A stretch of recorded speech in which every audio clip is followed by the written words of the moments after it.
17টি উপায় বললাম বর্তমান পরিস্থিতিকে উত্তরণের। মন দিয়ে শোনেন, যারা পরে আসছেন তারাও শোনেন। 1 নাম্বার ইমানি শক্তি অর্জন করা। 2 নাম্বার ইসলামে পরিপূর্ণ প্রবেশ করা। 3 নাম্বার দ্বীনের সঠিক জ্ঞান অর্জন করে সে অনুযায়ী আমল করা।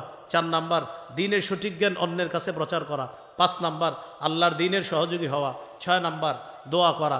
7 নাম্বার আল্লাহর উপর ভরসা করে ধৈর্যের সাথে আল্লাহর সাহায্যের অপেক্ষা করা। 8 নাম্বার ইমানের সম্পর্কে যেটা ভ্রাতৃত্বের সম্পর্ক এটা বাড়ানো। 9 নম্বর পারস্পরিক ঝগড়া বিবাদ কমিয়ে আন্তরিকতা বাড়ানো। 10 নাম্বার পৃথিবীর কোথাও কোনো একজন মুসলমান আক্রান্ত হলে তার ব্যথায় আমরা সবাই ব্যতীত হওয়া।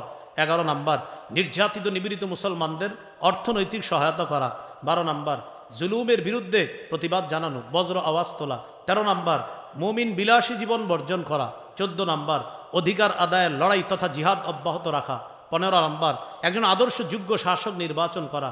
16 নাম্বার মাশওয়ারা সুরা পরামর্শক ভিত্তিক সমাজ ব্যবস্থার কি উপকারিতা এই কথা জাতিকে বোঝানোর চেষ্টা করা। 17 শত্রুই ও যত সুন্দর রূপ ধারণ করুক ওকে অভিভাবক হিসাবে গ্রহণ করা যাবে না। এই 17টি উপায় বললাম। আল্লাহ আমাদের সকলকে যতগুলো মনে থাকে আরও 10 জনরে আপনারাও বুঝিয়ে দেওয়ার চেষ্টা করবেন।